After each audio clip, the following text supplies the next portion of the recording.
welcome to ANOKHI PULSE TV, where we keep you up to date on what's buzzing on the beat in the West and the East. I'm Dilshad. And I'm Daniel. Today's show is full of fun with a Bollywood flashback that will have you swooning and hot deets on a Hollywood couple on the brink of a chaotic split. You got it, Daniel. Now, there's nothing new about celebrity couples calling it quits, but the latest Tinseltown tiff is making a little more noise than usual as the scandal between Johnny Depp and his soon-to-be ex-wife Amber Heard becomes deeper and darker. Hello, boys and girls. Whatever. My name is Captain Jack Sparrow. He's played some of our favorite characters from Captain Jack Sparrow to Willy Wonka. The amazing chocolatier. But now Johnny Depp's character is being called into question as he's being cast as a villain in what is turning out to be a very public divorce. Was that really necessary? After just 15 months of marriage, Amber Heard filed for divorce from Depp in late May and soon followed up with a restraining order against the actor alleging domestic abuse and assault. While no charges were filed against Depp, he has been ordered to stay 100 feet away from Heard. While details are still emerging and nothing has been proven, both Depp and Heard have already been subjected to a trial by Twitter, with many coming out for and against both parties and showing their loyalties with the hashtags #IBelieveAmber or #IStandWithJohnny. In the meantime, Depp's friends have been publicly supportive, with ex-flame Vanessa Paradis defending him via a letter obtained by TMZ, daughter Lily Rose posting on Instagram, and comedian Doug Stanhope going so far as to write an article suggesting Johnny knew Amber was conspiring against him for a massive payday in the divorce. Heard's lawyers have countered with a lengthy statement going so far as to say Amber is the victim, Amber is a hero, and insisting her actions are not motivated by money. This cannot be good.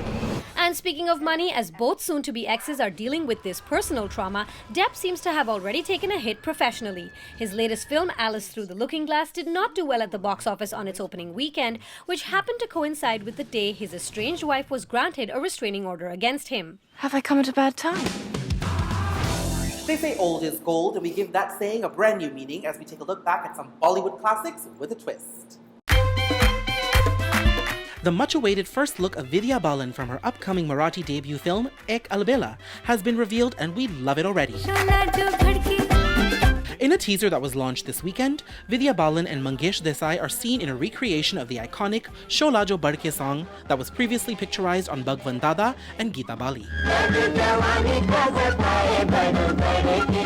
So it's the perfect time for us to take a walk down memory lane and reacquaint ourselves with golden classics, retro beats, and their contemporary recreations.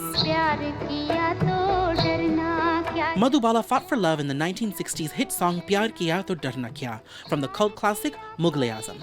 In 2001, Madhuri Dixit honored the late actress with a short rendition of the song in her film Laja.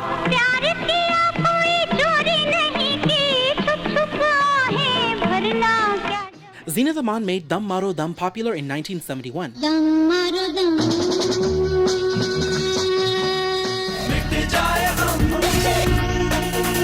Fast forward to 2011, and darling Deepika was able to do the same.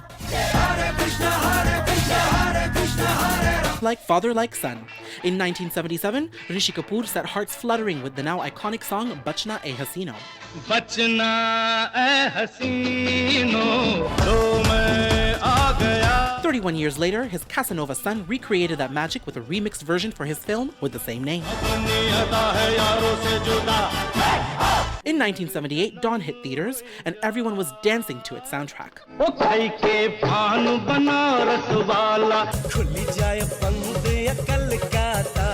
In 2006, the film was remade, and so was Big B's infamous Pawn song, now starring SRK. Helen's item song was also redone, this time including Kareena Kapoor Khan.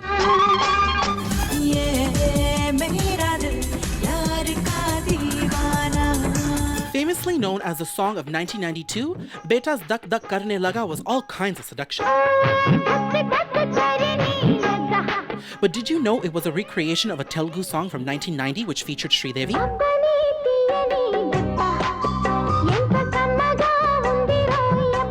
From Qawwali to Queen. Nusrat Fateh Ali Khan's classic rendition of Mera Piya Ghar Aaya was remade less than 10 years later, with Madhuri Dixit dancing to its indie pop beats, cementing her as a generation's movie queen. Now, one of the things that's had my newsfeed on fire is all the nonsense related to AIB and Tanmay Bhatt. Right. Now, of course, AIB, All India Bakchod, and Tanmay being one of the comedic members of the troupe, he released this whole Snapchat parody involving Sachin Tendulkar and Lata Mangeshkar. Yeah. And they were conversing in a not so nice chat. Right. He said a lot of nasty things that were, I thought, very disrespectful. So it's got everybody kind of pissed off. You know what? I get it. I get that people are pissed off, but I don't know if anybody is really above the reach of a comedian and his material. You know, when you look at late night talk show hosts here, everybody is taken down in those monologues. I mean, you got Barack Obama that's taken down. You have the Pope that's sometimes taken aim at.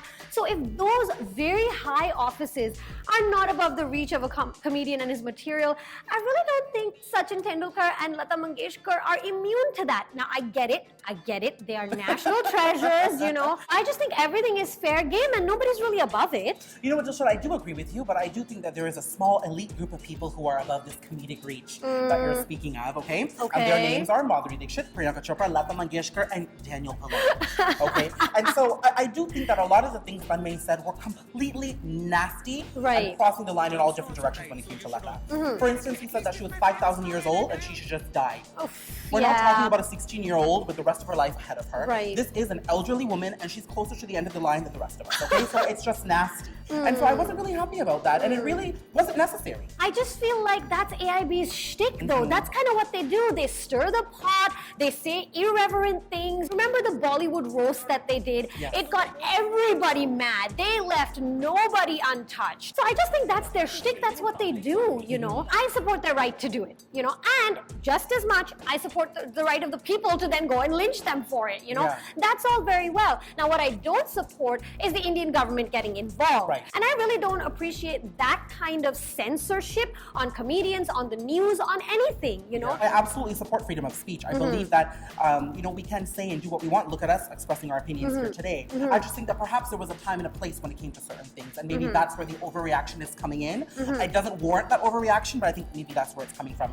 Exactly, like you said, it doesn't warrant that much reaction. It's so stupid. I mean, it's so stupid. So let me ask you this question Okay. then. Do you think he just shouldn't have done it? No, I think it makes people laugh, and anything that puts a smile on anybody's face is good in my eyes. But Sure. I do think he should have exercised some control. And I think there is a fine line between comedy and just disrespect and distaste. And I think perhaps he crossed that line, and I think he reveled in it. But, you know, it is what it is. Sure, it is what it is, but we'd like to know what you think about this issue. Get in touch with us on Facebook, Twitter, and Instagram. That's it from us. Tata till next time. Ciao. Don't forget to stay in the loop for your weekly dose of entertainment glitz and glam with ANOKHI PULSE TV. And be sure to subscribe to our channel for exclusive access to all that's happening behind the velvet rope. And if you missed last week's episode, you can click right over here and stay in the loop.